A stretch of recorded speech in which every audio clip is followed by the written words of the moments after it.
presentó los titulares. Comencemos con las noticias más importantes del día, y es que el gobierno central ha anunciado la creación de un comité especial para prevenir el ingreso del virus del ébola a nuestro país.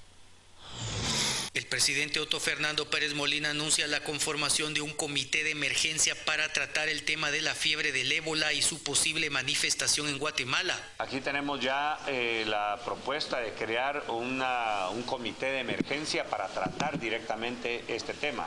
Esto es una de las recomendaciones que salió ahorita del Consejo, se va a hacer y por supuesto lo va a presidir el ministro de Salud de este Consejo, donde van a participar todas las instituciones que de una u otra forma tengan que ver directamente con la atención que podemos decir es una atención prioritaria a la que le tenemos que dar para contener y para tratar si se nos presenta algún caso de esto. El mandatario también se refirió que a nivel de Centroamérica hay un consejo de ministros de la región, los cuales se reunirán para entablar medidas adecuadas. Para Centroamérica sí existe lo que se le llama el COMISCA, es el Consejo de Ministros de Salud de Centroamérica. Esto se lleva también a estas reuniones donde están presentes los ministros de salud y tomar medidas también que puedan proteger a toda Centroamérica, porque sabemos que esto pues, no tiene fronteras, no distingue países, sino que efectivamente un caso de estos puede darse de un vuelo que venga de El Salvador para acá, para Guatemala. Igualmente va a haber control en los vuelos privados, todos los controles que se están dando en los vuelos comerciales se extienden a los vuelos de carga y se extienden a los vuelos comerciales para estar seguros que el principal, que podría ser la principal entrada de contaminación, se toman todas las medidas preventivas. El gobierno adquirirá 2 cámaras con un costo de $25,000, las cuales colocarán en el aeropuerto La Aurora para detectar a viajeros que tengan temperaturas arriba de los 38 grados, uno de los síntomas del ébola. El ministro de Salud Pública habló en específico de cuáles serán las medidas que se tomen para evitar el ingreso del virus del ébola a Guatemala. Autoridades del Ministerio Público de Salud anuncian que tomarán las primeras acciones para prevenir la propagación del ébola. Según indicaron, no existe ningún caso sospechoso ni peligro de expansión en el país. Vamos a tener un trabajo conjunto que va a involucrar esfuerzos a nivel nacional para primero, inicialmente, establecer cualquier situación de riesgo en las vías de ingreso aéreo. El nivel de severidad en el que nos encontramos es un nivel verde. ¿Qué quiere decir esto? Que no tenemos ningún caso detectado y que las medidas que se tienen que tomar es la capacitación a todo el personal que está en el aeropuerto, que tiene alguna probabilidad de contacto con alguna persona que pudiera hipotéticamente estar infectada. También se hará un avance logístico con los representantes de las líneas aéreas para mejorar los controles en las personas que ingresan al país provenientes de lugares donde se ha reportado el auge de la epidemia.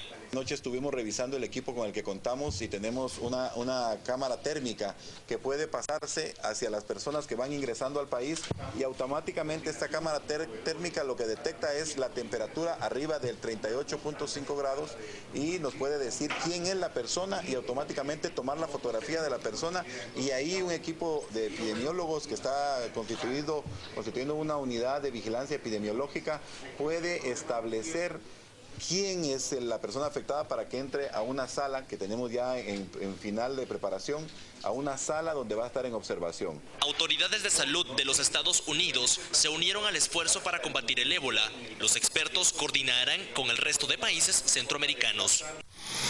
La Organización de Naciones Unidas ha dicho que se debe hacer un cerco común de nivel internacional para combatir el ébola. De lo contrario, tendremos una nueva pandemia como la del SIDA.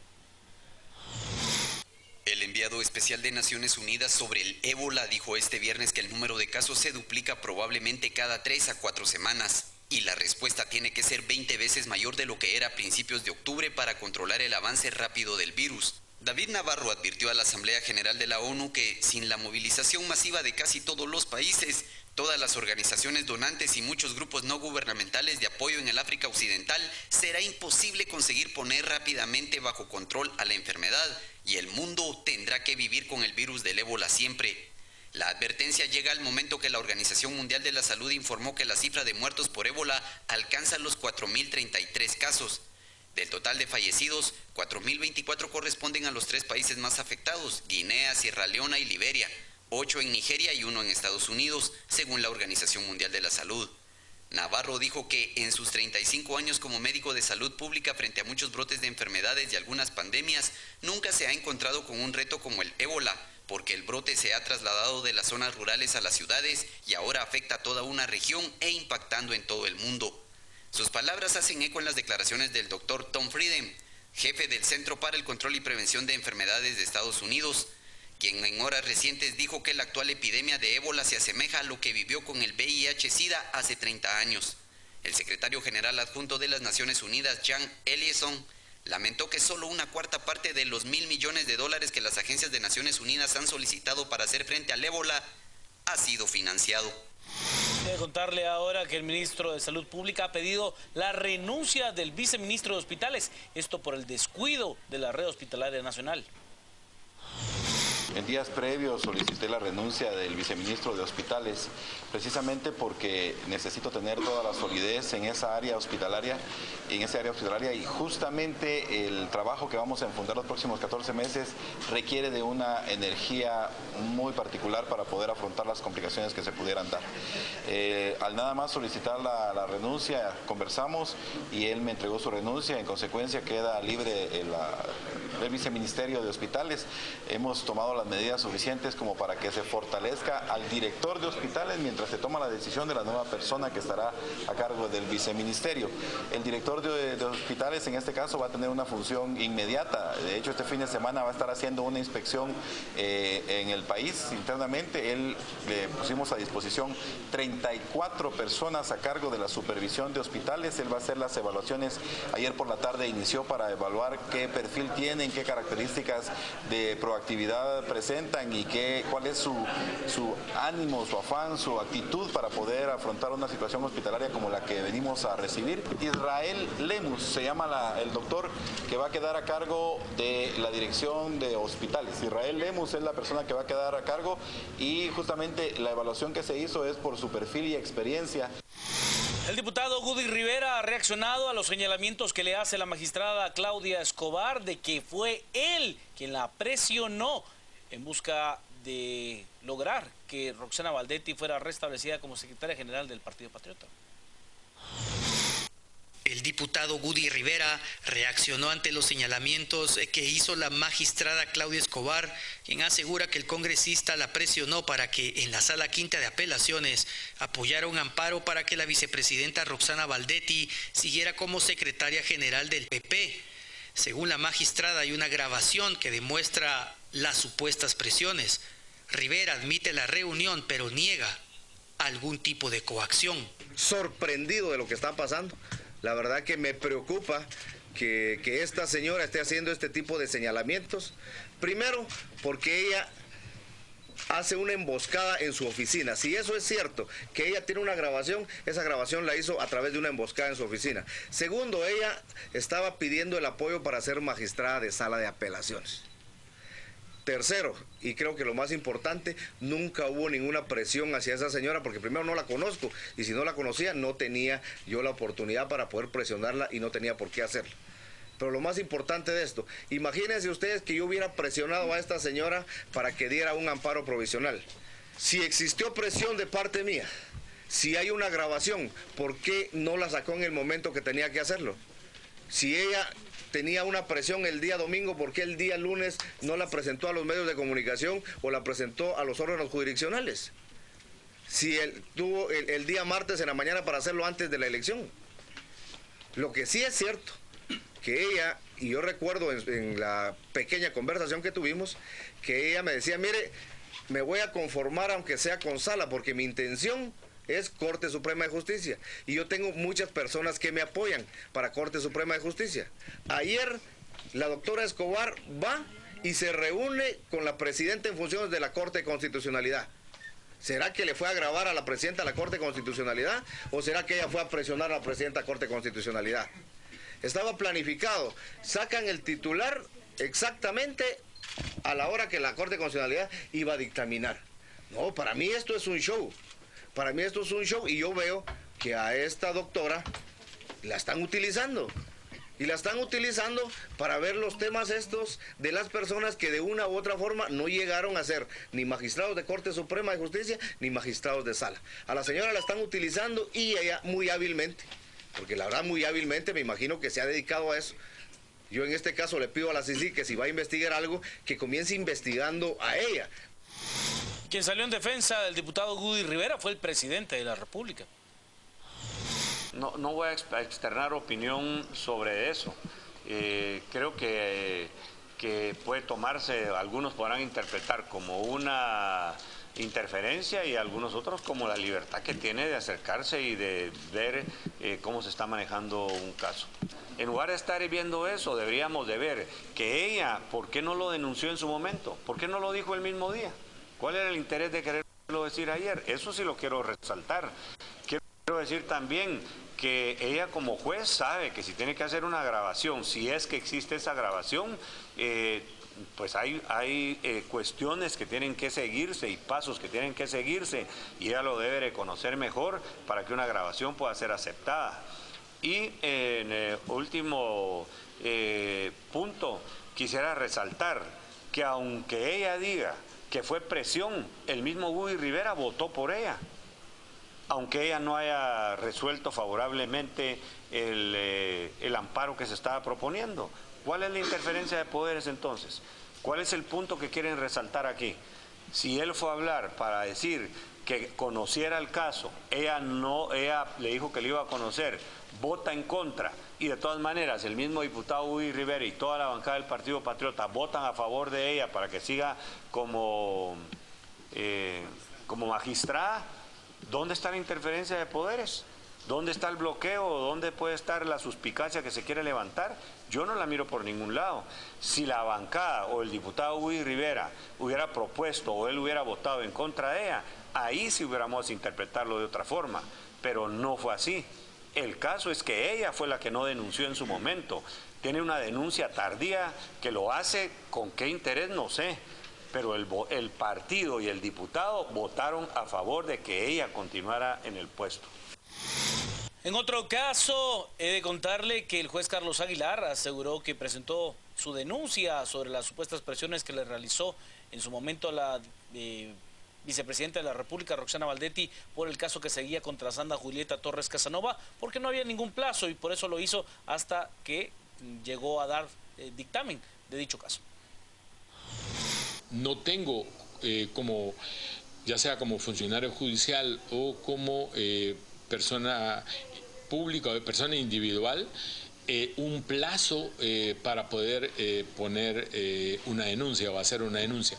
O sea, estamos dentro de lo que establece el plazo, pues, o sea, no hay un plazo determinado y por lo tanto, o sea, yo tenía la potestad de hacer la denuncia cuando yo considerara que fuera el momento oportuno. En este caso, al resolver y que precisamente debido a que se pretendía que yo no resolviera como resolví, era las amenazas que se habían dado.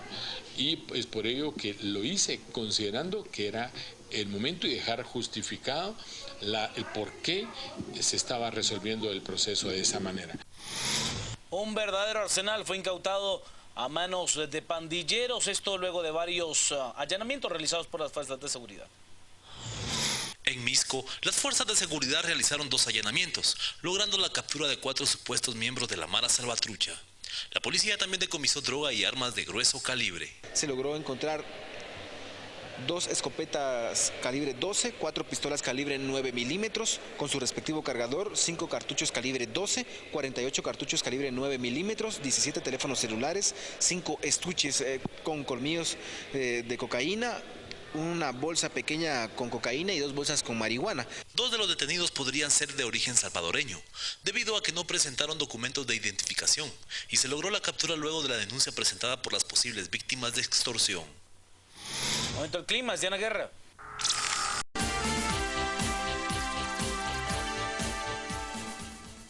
Buenas noches, bienvenidos. Hoy es el día viernes 10 de octubre. Es un gusto estar con ustedes para presentarles lo más importante ocurrido a lo largo de la semana y discutirlo con mis compañeros Claudia Méndez Arriaza, Paolo Hurtado y Pedro Trujillo, que todos, los tres, el día de hoy, vienen ataviados ya sea de manera completa o aunque sea con un detalle, como Pedro Trujillo, con el color rosa para celebrar el día, o más bien, el mes en el que se llama a la conciencia de la lucha contra el cáncer de senos, ¿no es así? Y la detección temprana. Y la detección temprana. Yo quiero decir que Juan Luis también trae algo rosa, pero no. Pero no es visible. Pero no es visible. Eso le pasaba al Pinocho de Red, que yo lo he visto en la película. Pero yo les voy a decir cómo se llama eso en el lenguaje técnico.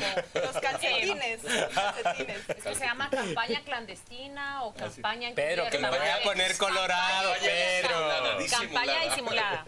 Pero bueno, lo importante es que todos tengamos o no tengamos cuestiones visibles de color pink, apoyamos la detección temprana del cáncer de mama. Así. ¿Verdad que está bien dicho? Sí, muy bien. Dicho, Pedro. Bueno, señores, no hablemos de detección temprana porque esto de lo que vamos a conversar y a discutir en este momento no se ha detectado pues a buena hora, en realidad se ha detectado ya muy tarde.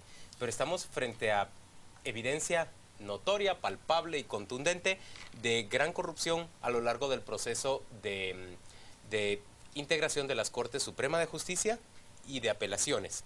Y el hecho concreto es que la Corte de Constitucionalidad ha decidido otorgar un amparo provisional por medio del cual ha suspendido la toma de posesión, la toma de juramento de los futuros magistrados de ambas Cortes. Este acto, que debería de producirse el próximo 13 de octubre, no va a darse porque la Corte de Constitucionalidad se va a mantener estudiando, ha dicho, entre 30 y 45 días, hasta establecer si debe o no otorgar de fondo el amparo que pide que se suspenda, se anule la elección de esos magistrados de Corte Suprema que ya los ve usted ahí. Se encuentran todos en fila frente a las instalaciones de la Corte de Constitucionalidad. A quien ve usted en ese momento es a Claudia Escobar, la magistrada electa para la Corte de Apelaciones, quien decidió renunciar. Estos son los magistrados a la Corte Suprema de Justicia quienes llegaron a presentarse a la Corte de Constitucionalidad como terceros interesados en el amparo. Interesadísimos, por supuesto, porque ellos fueron electos. Por de pronto se retrasa su toma de posesión y probablemente, si la Corte lo decide así, la Corte de Constitucionalidad, simplemente no llegarían a tomar posesión como magistrados de la Corte Suprema de Justicia y tendría que hacerse un proceso nuevo, esta vez, según lo piden quienes solicitan el amparo, en base a la ley de carrera judicial. ¿Qué piensan? Yo quisiera hacer una acotación a lo que usted plantea. Creo que todo esto, esta convulsión que notamos en esta semana viene desde el domingo pasado, cuando la magistrada Claudia Escobar renuncia a su reelección y a partir del lunes vemos una secuela de consecuencias que terminan en la presión a la Corte de Constitucionalidad. Recapitulémoslas rápidamente. Primero, empiezan los plantones de organizaciones sociales y personas individuales que llegan y se apuestan frente a la Corte. Está el PDH, que primero fue un poco con matiz y luego se pronuncia... Un poco tibio al principio. Un poco tibio, un poco tímido con su pronunciamiento, pero ya para mitad de la semana él ya había emitido un comunicado donde le exigía a la Corte no solo resolver los recursos pendientes, sino anular el proceso. Y en ese mismo día, la relatora de Naciones Unidas para la Independencia Judicial se une al mismo llamado. Siguen los plantones, se presentan más recursos, tanto de Helen Mac como de Acción Ciudadana, Acción uno más. Ciudadana 2, 5 en total. De Jóvenes por Guatemala también. Siguen presionando a la Corte hasta que se empiezan a escuchar todas esas voces de que la Corte va a anular el proceso, que la Corte está dividida, que no se juntan los votos, que no se ponen de acuerdo. Y lo que vemos ayer, finalmente, en ese día tan congestionado, mientras por un lado estaban capturando a 2 personas y abriéndole ante juicio a un magistrado por intentar cobrar sobornos, mientras el ENADE estaba por comenzar y mientras había señalamientos contra la vicepresidenta por utilizar al organismo judicial para favorecerse, sucede el pronunciamiento esperado de la Corte. Un poco tibio también, porque la Corte no anula como se le solicitó por parte de un grupo de la sociedad, sino que suspende y le da un respiro como a esa agitación, y lo que hace ahora es por lo menos meter en el congelador esa brasa y esperar a un mes o 45 días para que los magistrados titulares regresen y terminen de resolver y decidan esta situación. Pero yo creo que todo lo que vimos en esta semana, señores, es consecuencia de un pronunciamiento el domingo pasado de una magistrada que dio un paso adelante y hace todo este cisma dentro del organismo judicial y fuera de él. Bueno, ¿Tú qué pensás? yo quiero ser prudente en esto. Voy a intentar ser prudente, contundente pero prudente. Y voy a explicar por qué. Primero, porque la Corte Constitucional yo creo que toma una decisión acertada. Verás por qué. Toma una decisión acertada porque para decidir si no acepta el amparo, si lo acepta parcialmente en la medida que sea, o si anula todo, necesita estudiar pruebas. Y yo creo que no está mal tomarse un respiro. El problema es que tomando el respiro generas otros problemas, como prolongar un mandato y luego colisionar con artículos constitucionales. Yo lo sé, pero ante un dilema podemos decir que la solución no es mala, tomar un respiro. Las consecuencias, evidentemente, en el tiempo se toman. Entonces hay que hacer. Lo segundo que yo quiero decir es que a mí, y lo dije aquí el domingo, lo voy a repetir, la actitud de la jueza Claudia Escobar me parece muy correcta, muy ética, muy en su derecho y, si tú quieres, muy valiente. Pero hay dos cosas más que concurren en este proceso y que no hay que silenciar. Uno es que hay un grupo de magistrados que protestan porque se quedan sin trabajo, que es legítimo, ¿eh? Ajá, sí. Cuidado, es legítimo. Yo no estoy diciendo que no sea legítimo. Pero la razón de la protesta es que se quedan sin trabajo. ¿Quién? ¿Quién protesta porque bueno, se queda sin trabajo? todo el que sacan y lo sacan de la carrera judicial, los que sean. Hay ¿Tú dices los que fueron electos y que se quedarían ahorita sin tomar posesión? No, o los que sacan y no los dejan permitir porque a ellos yo no los he visto al no protestar. tener cuenta, bueno, de los que han ido ahí. Por ejemplo, la juez Yasmín es una de ellas. Porque Claudia Escobar, ella no fue... No, espera, te estoy Claudia hablando. Escobar sí fue electa. No, yo ya de Claudia Escobar ya he hablado, No, ya he pero hablado de ¿a Claudia quién te Escobar. referís? ¿A quién? Por ejemplo, la juez Yasmín se Ajá. queda fuera, pues se queda sin trabajo. No. No, porque ella es jueza y no participó Y en ella el no proceso. participó en el proceso. Ella ni siquiera la contabilizaron en el proceso. Pero el no punto participó. es, bueno, tú sigue mi razonamiento, dejarme terminar el razonamiento. Hay jueces que luchan porque prefieren seguir su carrera judicial y la ley de la carrera judicial porque esa es su expectativa de carrera. Y también llevan razón. Pero hay un tercer grupo. Hay grupos que no han conseguido meter la cuchara en este proceso de cuotas de magistrados porque el PP y líder, ¡guac!, le cerraron sorpresivamente, si tú quieres incorrectamente, sorpresivamente, compactos, y normalmente en el Congreso metían su cuchara y se han quedado sin jueces. Se han quedado sin jueces para muchas cosas que podemos hablar luego. Es decir, no solo es un proceso digno, es un proceso digno y más cosas. No quita una, pero agreguemos el resto. Entonces, ¿qué creo yo que hay que hacer? Lo que hay que hacer es creer, porque si no creemos en eso, entonces ya no creemos en nada, evidentemente. Dejar que la Corte de Constitucionalidad decida sobre la base de las pruebas que tenga. No sé qué va a decidir, pero yo desde ya digo que lo que decida hay que aceptarlo. Si yo no creo eso, desde ya me manifiesto en la línea que yo quiera, pero entonces no puedo pedir justicia, solo puedo pedir mi punto de vista.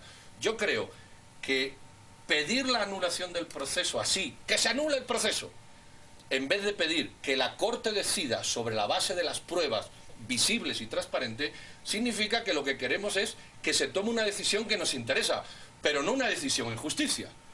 Yo sé que hay un matiz, pero en ese matiz yo quiero profundizar. La Corte de Constitucionalidad, si creemos, porque si no creemos en eso, entonces no estamos discutiendo nada, hay que dejarla respirar. No sé qué va a decidir, yo ya me sumo a la decisión que tome. Porque si no, la pirámide de la justicia que estamos pidiendo no existe. Y si no existe, entonces no perdamos el tiempo hablando de justicia. Yo comparto tu último argumento, Pedro. La Corte de Constitucionalidad es la que tiene que definir ahora cuál es el futuro. Me quiero referir en este punto tanto al pasado como al futuro. Y voy a decir que uno no puede dejar de analizar lo que ha sucedido con las Cortes ahora, octubre 2014, sin pensar la línea del tiempo que traemos a partir de octubre 2009. Recuerdan ustedes que en octubre de 2009 la Corte Suprema de Justicia está a punto de instalarse cuando Carlos Castresana se presenta ante el Congreso y hace que el presidente entonces del Congreso, Roberto Alejos, se retrotraiga. Es él quien lleva a los magistrados electos a renunciar y nombrar unos nuevos. Ese fue el primer round de estos procesos de selección de Poder Judicial especialmente. Luego tenemos en enero de 2010 Enero de 2010, ¿qué sucedió? También ocurrió una elección de un funcionario de las instancias del Poder Judicial que fue votado. Nuevamente fue votado por una serie de amparos que la Corte de Constitucionalidad terminó dirimiendo, y recordarán ustedes que Blanca Stalin se queda durante 10 meses u 11 meses como directora del Instituto de la Defensa Pública Penal porque debe repetirse nuevamente el proceso. ¿Qué sucedió en mayo del 2010? Sucedió exactamente lo mismo. Conrado Reyes asume como fiscal general y de nuevo se plantean una serie de acciones que llevan a anular ese nombramiento y corre y va de nuevo, se repite la comisión de postulación hasta en diciembre, cuando se instala una nueva y elige a Claudia Paz y Paz. Acá, de los procesos de elección de funcionarios judicial, el único que en los últimos 4 años, 5 años no ha sido objetado es el de Telma Aldana. Si mal no recuerdo, porque todos los demás, Instituto de la Defensa Pública Penal, Corte de Apelaciones, Corte Suprema de Justicia y Fiscalía General han sido sometidos a este tipo de embates. Por supuesto, pero hoy lo que se sometió al embate... de discusiones si el periodo de la fiscal había terminado o no, la anterior. O sea, digamos, me refiero a la elección y a que se cuestiona el trabajo de la comisión de postulación, se hace un borrón y cuenta nueva. Y de ahí llega Claudia Paz y Paz en una discusión que todos conocemos ya. Entonces han sido al menos 5 procesos de elecciones de funcionarios del Poder Judicial que se han votado desde que son concluidos y se hace un limpión de mesa para repetirlos. Pero creo que aquí el punto, y es el futuro, es lo que yo quiero hablar. Es imposible que se hable de ese futuro y que se vuelva a hacer sobre la misma marcha, porque entonces nos va a dejar esa sensación de la que tú hablas. Bueno, los que fueron electos, bueno, ahora no los queremos, por razones que resultan muy válidas. Repitamos nuevamente el proceso con los mismos mecanismos y elijamos a otro. Pero, Claudia, no vamos a resolver el problema de fondo si lo hacemos de esa manera. Yo pienso que hay que integrar a ver, es que Pedro dice que esta es una lucha que se desarrolla por diferentes grupos en pugna, digamos los que no resultaron electos. Yo no veo a los que no resultaron electos desarrollando esta lucha. De hecho, veo a una magistrada que sí resultó electa. Electos y electores. Y me parece que se le regatea legitimidad y dignidad a una acción que realmente es ejemplar en términos ciudadanos. La acción de Claudia Escobar, cuando se dice que esto va a venir a representar como una pugna de los que, como un reclamo de los... No, señores, esto es una auténtica acción ciudadana luchando en contra de un sistema que a mí me parece absolutamente antidemocrático. El ejercicio de similitudes y diferencias de todos esos 5 procesos anulados anteriormente, y yo veo la gran diferencia que hoy la anulación proviene del alegato de alguien que se levanta, es electa y dice, señores, además, esto no es adecuado. Pero además, una persona que le entrega a la CICIG evidencia de que ella fue presionada por un diputado al Congreso de la República, expresidente del Congreso, recientemente nombrado como representante del Congreso ante la Junta Monetaria. Si quieren ustedes decir más cosas sobre don Gudiberto Rivera. Señores, estamos hablando... ¿Fundador del partido? Fundador del Partido Patriota. Expresidente del Congreso de la República. ¿Cómo puede ser posible que esta persona le haya ofrecido a la magistrada? Pero ir por parte, ¿cómo puede ser posible sobre la mesa que le haya ofrecido a la magistrada su reelección a cambio de que ella le otorgara un amparo a la vicepresidenta? Mira, la denuncia que Claudia Escobar pone por eso, esa parte, entonces analicemos la parte. Las denuncias que ponen los grupos de la sociedad civil es Gelemar, grupo de no sé qué, es decir, no es Claudia, ¿no? ¿Claudia ha puesto alguna denuncia? Por eso, no. Ella solo se reúne con los magistrados. Correcto. Para que digan, eso es correcto, ella no ha puesto esa denuncia, la han puesto otros grupos. Y el interés de esos grupos... Correcto. Entonces, por eso aclaremos la situación. Sí. Aquí yo apoyaría, y de hecho apoyo, que haya una decisión sobre pruebas contundentes o sin ser contundentes, suficiente, de la Corte de Constitucionalidad en el sentido que las pruebas determinen. Si hay pruebas de que ocurrió A y eso hay que retrotraer, no seré yo el que diga que no. Si hay pruebas de que ocurrió J y eso hay que dejarlo como está, no seré yo el que diga que no. No. Aquí no se está hablando, ese no es el discurso que hay, discúlpame. El discurso que hay es hay que retrotraer las elecciones. Y mi pregunta es, perdona. Hay 2 discursos, Pedro. Bueno, te lo voy a decir de otra manera. El discurso mayoritario que existe es solo lee Twitter, hay que retrotraer las actuaciones, hay que anular las actuaciones. Y mi pregunta es, si ya optamos por eso, no estamos dando el crédito a la Corte de que si quiere nos ponga las pruebas. Cuando la persona que denuncia verbalmente nunca genera una denuncia. La denuncia la ponen otros grupos. Entonces mi pregunta es, y tengo mis partes de duda, pero tengo mi duda, ¿dónde está la convergencia de esos intereses? Aquí no hay un solo interés. Luego, si quieres, hablamos de lo de Claudia y lo del diputado, que creo que es otra cosa. Me siento aludida con tu comentario porque yo soy de ese grupo y creo que de parte de la ciudadanía, más que como periodista, lo que querrás, hay una opinión de que uno cree que ese proceso está viciado y uno pide a sus autoridades que ese proceso quede anulado. Pero ¿por qué si no tienes prueba? Hay que pedir, tú no puedes pedir que lo condenen y lo maten. Claro, tú tienes que pedir que lo juzguen. Pero Pedro, toma en cuenta que por el otro lado, los electos y los electores están diciendo que el proceso se quede así porque se cumplió con todos los de ley. Es el mismo error. Señores, cuando lo que queremos es justicia, señores, hay que pedir justicia. Tenemos que ir a una pausa comercial, pero si ustedes quieren, cuando volvamos discutamos de ese otro elemento que CICIG y el Ministerio Público pusieron sobre la mesa con esas escuchas telefónicas que captan a un magistrado que sí resultó reelecto por cierto. Y electo en el 2009. Negociando, con el cambio del Delta. Negociando un pago a cambio de una condena menor para una firma, para una empresa. Ya venimos.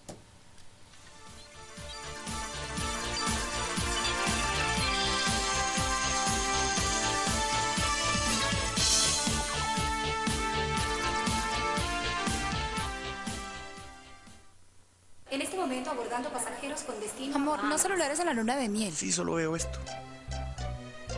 Ay, no. ¿Qué? Nutrida. Esta semana fue la más nutrida de noticias, al menos de los últimos 6 meses. No sé qué dirán mis compañeros, pero tras una noticia venía creo que otra. Cada semana compite con la anterior.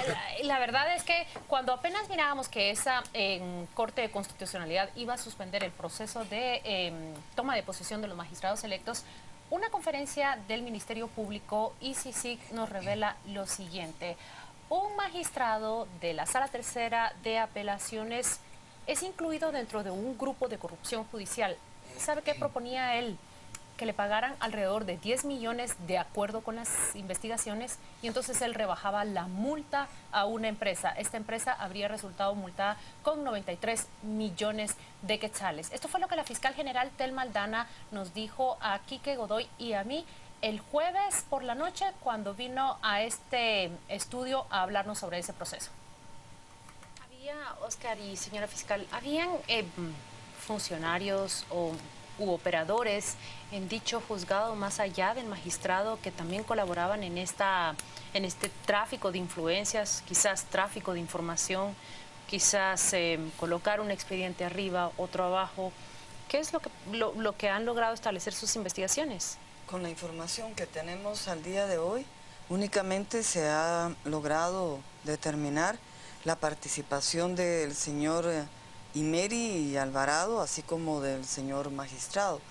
No hay hasta el momento indicios de que algún otro magistrado o personal de la Sala Tercera estuviera involucrado. Sin embargo, tenemos que realizar la investigación correspondiente.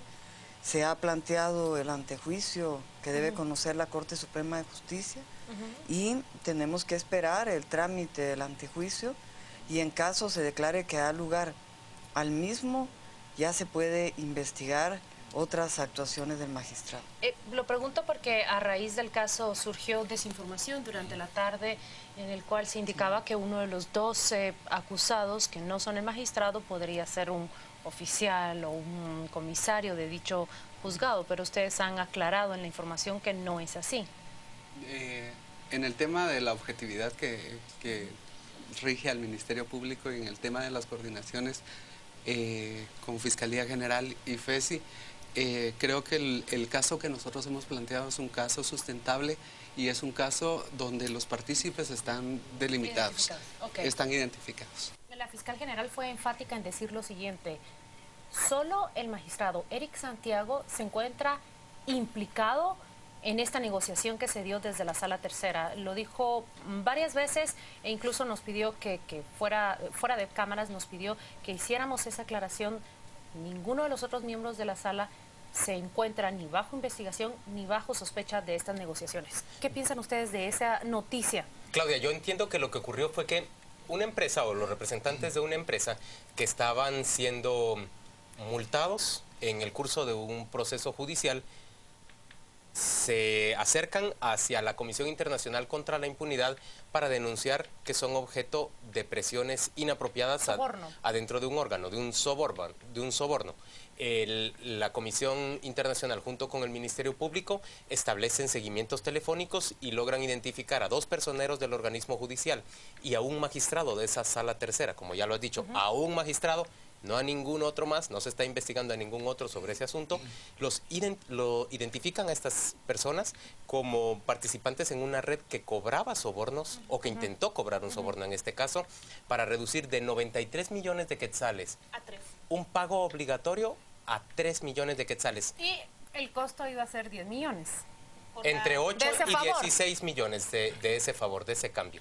Hay dos cosas que aplaudir y una que lamentar a mi criterio. La primera es un grupo de empresarios que no fueron identificados, los de esta compañía, que creen en que hay un lado bueno en el sistema de justicia y creen en el Ministerio Público y presentan la denuncia. Creen en la CICI.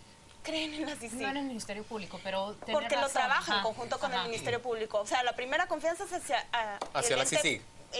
El guatemalteco y hacia la CICI. La segunda cosa es que actúan prontamente. Tomó 15 días y ayer actúan rápidamente porque tienen información de que van a salir del país. Entiendo que es el señor Imeri o el señor Alvarado. Y por eso, en ese día tan tenso, presentan esa conferencia, capturan y presentan la solicitud de antejuicio. Lo lamentable es que es justamente una sala que dentro de, al menos el gremio periodístico, tenía muy buena reputación. La única sala judicial del país con una certificación ISO 900. ISO 9001. Gracias por corregirme. En América Latina. Una magistrada como la señora Fernández, que le han intentado embarrar el nombre, pero la señora ha actuado siempre de una manera muy recta. Es lo que yo le conozco. Y resulta que tenía en su mismo tribunal a alguien que estaba negociando y por cobrar por lo menos 10 millones de quetzales. Yo aquí quiero poner un poquito de sal. Lo primero, qué bueno que ese tipo de gente es detectada, procesada y esperemos que condenada. Qué bueno, porque de eso se trata la discusión de toda la semana, a fin de cuentas, ¿no? De la corruptela judicial. Yo no sabía quién era este magistrado y de pronto lo googleé y me apareció que fue uno de los 3 que confrontaron, creo que a Anabela de León, con el tema de las propiedades, el tribunal, que Anabela los acusó de no sé qué, ellos los acusaron de no sé. Entonces ves, y eso lo discutimos en esta mesa, ves la dignidad de aquella sala. Y ahora dice, ¿qué pasó? Y la segunda pregunta que me surge, y solo quiero decir lo que voy a decir, es ¿cómo un magistrado de sala puede tomar una decisión él solo? No, él no tomaba decisiones solo. No, ¿cómo negocia? Él solo, porque... Tu voto no vale, solito. Es correcto. Entonces, esa es la pregunta, tú la has dado. Siempre, por eso la gente joven es más ágil captando las cosas.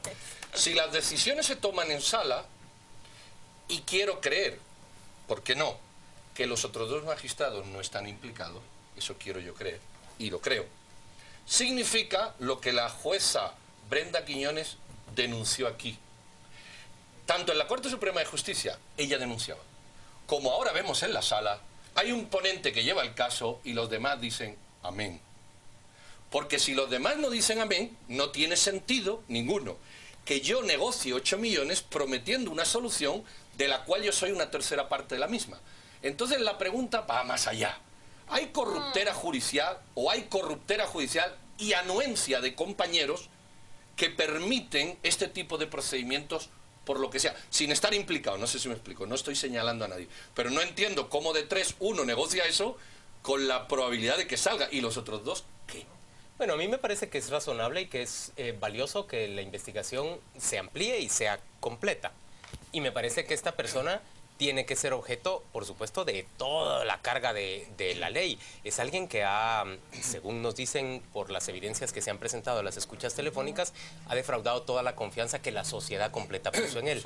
Me parece saludable también que se investigue al tribunal completo, aunque según nos está diciendo la fiscal general, por lo que dice Claudia, los otros dos magistrados no son, objeto. ¿Cómo la respondéis? Porque puede haber seguramente, yo supongo que habrá argumentaciones técnicas de parte de ese magistrado que permite persuadir a los otros, pero yo también querría encontrar una explicación una vez que se procese a esta persona sobre cómo se persuadía a los otros dos. Pero yo tengo una hipótesis porque yo pensaba, por ejemplo, en una mesa de redacción, en un medio de comunicación. Acá mismo, en esta mesa. Acá mismo, bueno, acá discutimos más bien, pero cuando estás planificando, cuando estás resolviendo algo, sí hay un cierto grado de influencia entre colegas cuando se confían entre sí, sus propios criterios técnicos y morales, si querés verlo así, o judiciales.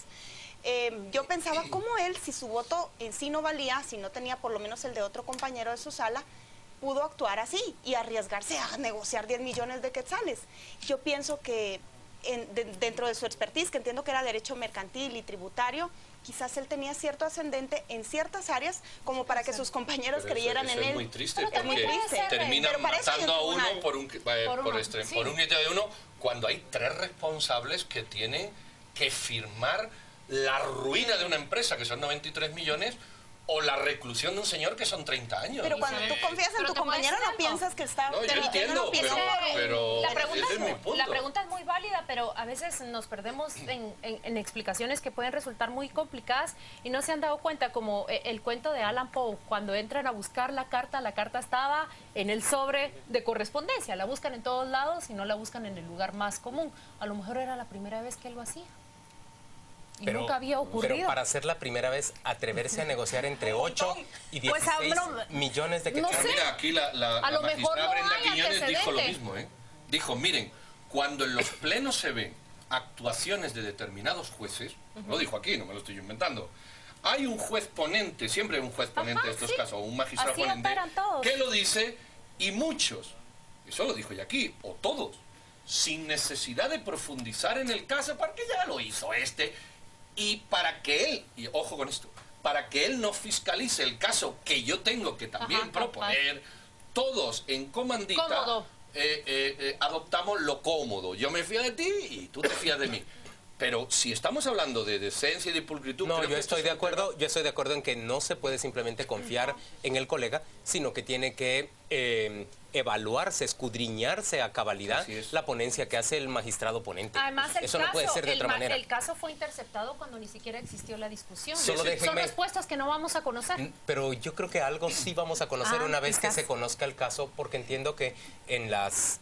conversaciones telefónicas que se le interceptan, el magistrado algo explica respecto a cómo pretende sorprender a sus colegas del Por cierto, tribunal. A él lo reeligen y a los colegas no. A él lo reeligen y a los colegas no. Y cuando lo reeligen, ahí es donde pone su precio caro, ¿entiendes? Y Anabela de León es la diputada de parte del Partido Patriota que se empeña en lograr... Directora del Registro de la Propiedad. Sí, perdón, la exdiputada y directora del Registro de la Propiedad, que se empeña en impedir que sobre todo María Cristina Fernández, otro miembro de la sala, yo logre llegar a la sala de apelaciones. Pero este sí votó igual que la otra. En cambio, no se oponen a Eric Santiago. Pero este votó igual que los otros. Pero maticemos algo.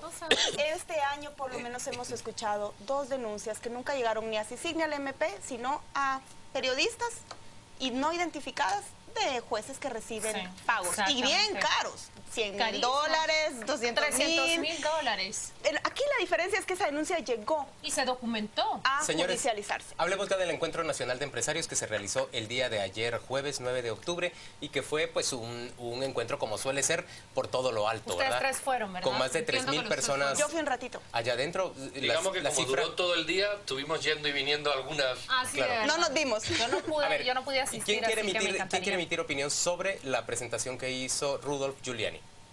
Yo quiero emitir opinión sobre el conjunto. A ver, dígalo. Mire, yo sobre el conjunto lo que quiero decir es que de todos los senades que yo he visto, y casi los he visto todos, me da la sensación que es el que tiene un impacto y una trascendencia mayor por algo que dijo el señor Giuliani. ¿Qué dijo? La seguridad no es un tema de política o de partidaria, es decir, económica. Correcto. Eso, y lo mismo que dijo el general Rosso en un desayuno al que yo asistí con él, dijo, miren, esto no es un tema de desarrollo político, esto es un tema que es una condición sine qua non para que exista todo lo demás. Si no hay seguridad, da ustedes igual que hagan A, B, J, C, y me quedo con esa labor que ellos plasmaron. Y el general Rosso además añadió una cosa, la policía, y lo dijo él, en la policía no todo es dinero, hay valores, hay ética, y hay todo un espacio de, no son beneficios, de, ¿cómo podríamos decir? ¿Prerrogativas? Tampoco son prerrogativas, de condiciones, de alicientes que deben de tener los policías, reconocimiento social, apoyo, este tipo de alicientes para que la policía actúe. Yo me quedo con esos dos o tres valores. Yo me quedo con algo también de eso, la policía, yo participé en un almuerzo únicamente con él, y cuando habla de la corrupción como una medida para enfrentar la criminalidad, en la policía dice, sí, están mal pagados, él cree que en Guatemala deben ganar más, pero ojo, no todos. Y más bien identificar al grupo de policías, que puede ser un 10, 20%, que son los capaces, a los que les puedes confiar los casos de alto impacto, para empezar con ellos a darles esos alicientes, darles más herramientas de trabajo y que ellos vayan dando los resultados. Y lo otro que a mí me llamó la atención fue como abrió Lenade, que ya lo reflejó también contra Poder. Presentan un video de un familiar de los Pajoques, tocan el caso de la cementera y también reconocen la decisión de la magistrada Claudia Escobar. Creo que el ENADE recoge un poco del acontecer de esta semana en ese, o de la coyuntura nacional. Y cuando alguien desde la tarima informa que la Corte de Constitucionalidad ha decidido suspender la toma de posesión, la sala entera aplaudió a rabiar. Yo quisiera opinar sobre lo de Giuliani, y tiene que ver mucho con jueces, porque se centra su discurso, entiendo yo, no lo escuché, pero se centró mucho en la importancia de la policía, en sus salarios, en esa dignificación, pero también en los valores y principios de un cuerpo policial. Pero no sé si habló acá sobre los programas que promovió él también en Nueva York sobre los jueces. Y él justamente es alguien que promueve en su discurso político la importancia de que el juez correcto, el juez honesto y el juez idóneo sea el que esté a cargo de la administración de la justicia. No sé si lo tocó en esos discursos, pero Rosso. Habría caído como anillo al dedo en esta semana. Rosso dijo, ahora también no se puede hablar si no es policía, jueces y sistema penitenciario. Ahora, creo que también merecemos y deberíamos de estudiar más sobre los efectos y los resultados que tuvo Rudolph Giuliani en sus asesorías a México, porque se ha vertido mucha crítica de la poca efectividad y eficiencia que tuvo este asesor, que en su momento también contrataron asociaciones de empresarios en México, y que tengo entendido, según las críticas que se le han vertido, que no rindió los resultados que se esperaban. A lo mejor acá en ENADE se tiene que estudiar muy bien cuáles de esa consultoría, cuáles de esos consejos son aplicables yo creo que esa respuesta Guatemala. es muy fácil de ofrecer, Claudia. Él en Nueva York contaba con instituciones ya construidas, por supuesto que necesitaban ser afinadas, ser lideradas, ser encabezadas. Ni en México, ni en Guatemala, ni en Buenos Aires puede contar con esas instituciones en donde todavía están todavía por construirse. Lo otro y lo último, y con esto nos vamos a la pausa comercial, es que, señores, el país necesita plata si quiere tener esas grandes instituciones. Y ayer el ministro de Gobernación se quedó corto en su intento de pedirle al sector privado, a los grandes contribuyentes del país, que paguen un impuesto voluntario o una contribución para la seguridad, como logró Álvaro Uribe en Colombia, y nada más llamó a integrar una comisión que defina los métodos de obtención de los recursos. Un nombre así larguísimo, ¿verdad? Para que no se entienda qué es lo que se está pidiendo. Que les quiere pedir plata, pero no muy directamente. Lo que pasa es que ese discurso ahí no tiene cabida por una razón. Ya hizo un estudio CACIF y Fundesa que en este país pagamos impuestos 1.500.000 habitantes y hay 4,5 millones de economía informal.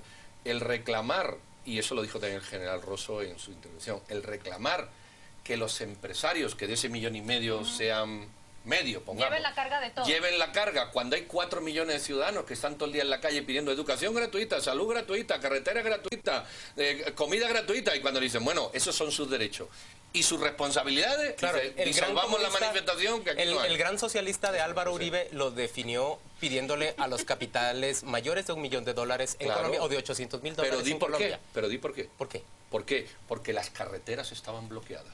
Y cuando las carreteras las bloqueaba la guerrilla, no, es que tiene sentido, no se producía el comercio y al comerciante le era más barato pagar dinero para que su mercancía fluyera, pero no es un pago por seguro. Es que es muy distinto. Bueno, el asunto es que... A lo mejor los esfuerzos bueno, deben es que de es muy enfocarse, distinto. El asunto es que los esfuerzos se deben de enfocar en incorporar a estos 4 millones a nuestra economía. Correcto. Ese debe ser el esfuerzo, ¿no? Cosa de 30 años que vuelva a venir Giuliani. Vamos a la pausa comercial, volvemos dentro de muy poco.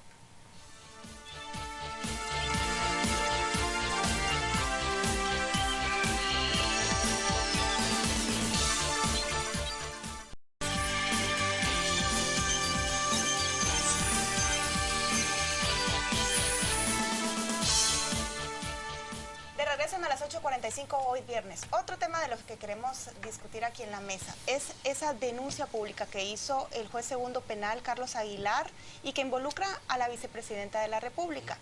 Desde abril de 2010 hay un caso en los tribunales contra Sandra Torres cuando ella era primera dama y se le abre un proceso por ella asumir funciones que no le competían sino al vicepresidente de la República en relación con los programas sociales.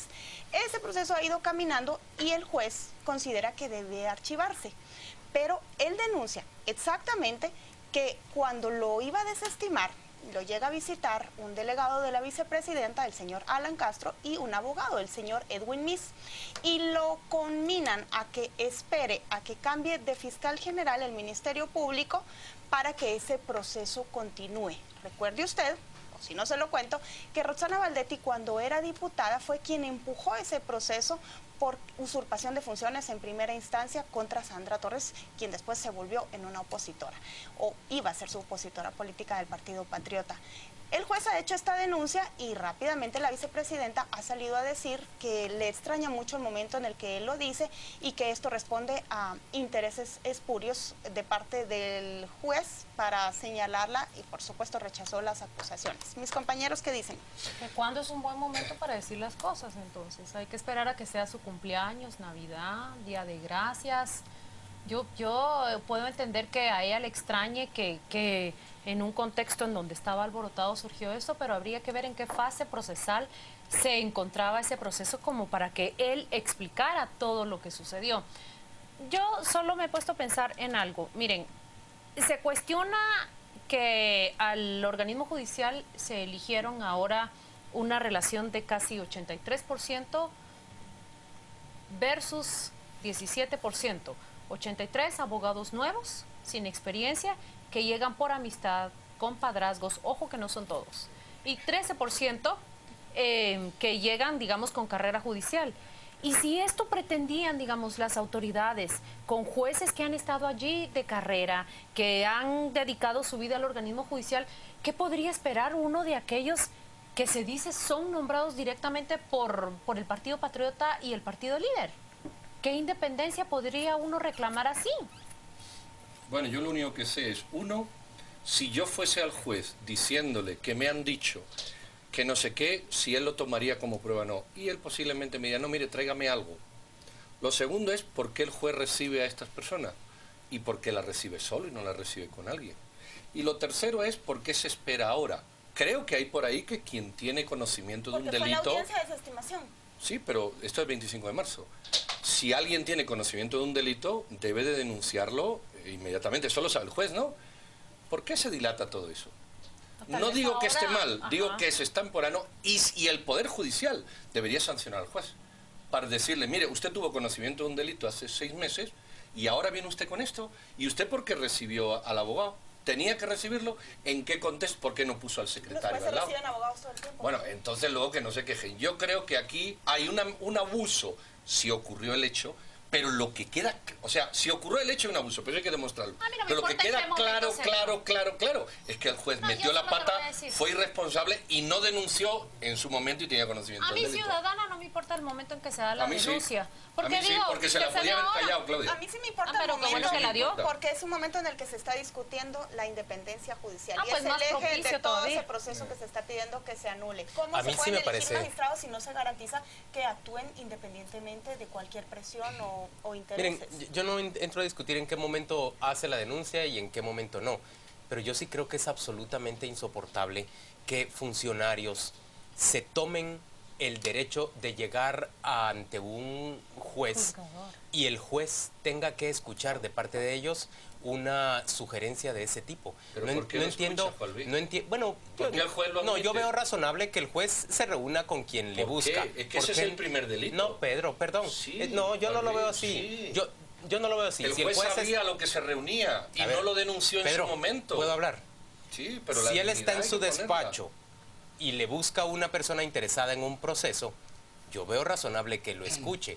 Pero si a mí alguien viene a ofrecerme algo que es indigno para mi función o viene a pedirme algo que es inapropiado para mi función, es que el juez tiene que sacarlo y decirle, no señor, Claro. yo no acepto una cosa de estas y le indico que voy a consignar dentro de autos esto que está ocurriendo Pero en este momento. 27 de marzo, Juan Luis. Sí, está bien. Estamos 7 meses después. ¿Qué pasó? Lo que yo pienso es que no deberíamos desestimar la protesta por las fechas No, o pero por sí los había otros que hechos. sancionar al funcionario público es que cuestionable no al actúa juez. con la justicia es pronta y cumplida. Entonces, esto lo mismo se lo podía haber callado. Yo Y lo que entonces esto creo- requiere una sanción. Yo lo que creo es que no hay que extemporaneidad. disculparle a don Alan Castro, quien por cierto Ah, no, ya no por trabaja supuesto. para la vicepresidenta, Por supuesto que no. y al otro señor que hayan hecho lo que hicieron. Eso es inadmisible. Escucha, pero eso queda por demostrar. y ese Lo no. que sí está demostrado es que él lo aceptó. Lo otro está por demostrar, ¿eh? Es que son dos planos también distintos. Pero no, es que yo el quiero- que queda mal es yo él. entiendo a Pedro, pero a ver, a este señor lo que no es tan atrasada su denuncia, porque lo que le dicen, según denuncia, es que si él no espera a que cambie el la jefatura del MP, se recuerde que él tiene intenciones de buscar una magistratura en el organismo judicial. O sea, es como una invitación con amedrantamiento de si usted pero no espera resuelve. que eso termine. Déjame agregar algo, porque en esta misma semana también Claudia Escobar denuncia ante la CICIG que en su sala, la sala quinta civil de apelaciones, hay una conversación de parte del diputado Woody Rivera que le dice que también debe resolver en favor de que Roxana Valdetti pueda seguir siendo la secretaria general del Partido Patriota. Y la misma coyuntura. Recuérdese que usted está en un proceso de reelección para apelaciones. Sí, es la misma. Pero escucha, No, ya que has sacado el tema, porque no lo pude tocar al principio, la magistrada Escobar recibe al señor Woody Rivera, teóricamente, un domingo, por la tarde-noche, cuando él insiste en contar algo. Mi pregunta es, ¿por qué lo recibe? No tiene ninguna obligación de recibirlo. Y cuando lo recibe un domingo por la noche, encima le graba la conversación. ¿Qué esperaba? Y si así fuera poco, dilata la denuncia 10 días. Discúlpame, ¿es correcto que los ciudadanos sepamos eso? Sí. Pero eso es una actuación poco ética, nada jurídica y mucho cuestionable, independientemente de que el resultado te guste. Lo que a ti te No es parece, correcto. lo que a ti te parece poco jurídico y cuestionable es que un funcionario judicial se defienda de una acción absolutamente abusiva de parte de alguien No, que la fue permita. electo. Él la permite dándole la cita. Yo no lo creo. Un domingo por la... ¿Pero por qué obligación tiene la magistrada Claudia?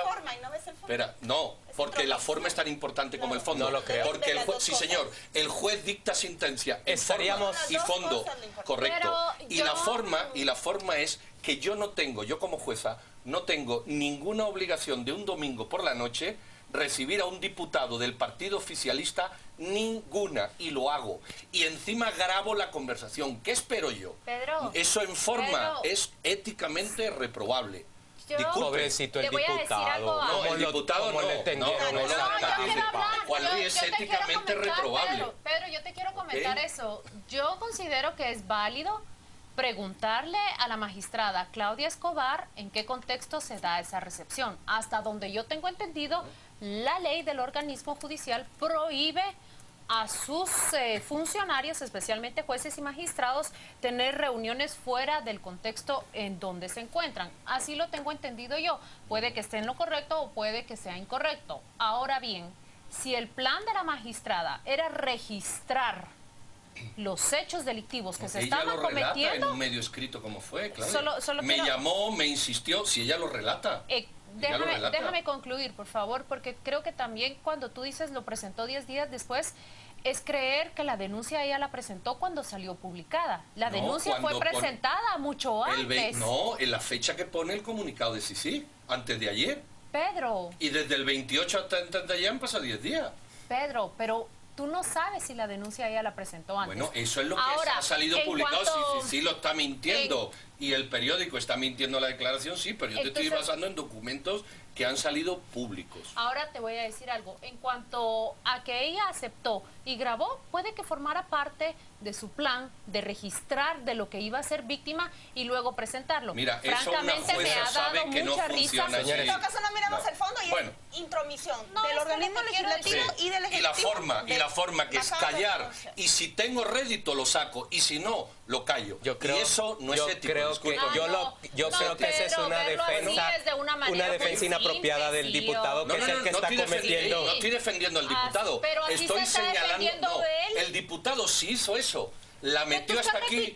Lo que el diputado dice. Lo que yo estoy diciendo es que ella tiene su parte de culpa y no la tenemos que ocultar. Pues que se le pregunte en el juzgado todo eso que tú decís. Pues que se le pero te voy a decir algo. Miren, a mí lo que me parece gracioso. Vamos a presentar ganadores y perdedores. En el curso de esa presentación vamos a tener chance de volver a discutir porque justamente los dos señores, el héroe y la victimaria que estamos planteando en este tema, son... No, eso lo han puesto ustedes. Son Pedro. Culpables. Es que queréis sacar las cosas de contexto, muchachos. A ver, don Pedro. Uno culpa por insistir y la otra por permitirlo. Tan corrupto es el que corrompe como el corruptor. Ya lo habéis dicho aquí 1000 veces. No mándenos a nominar. Vámonos a esto de ganadores y perdedores. Venga, a ver qué pasa.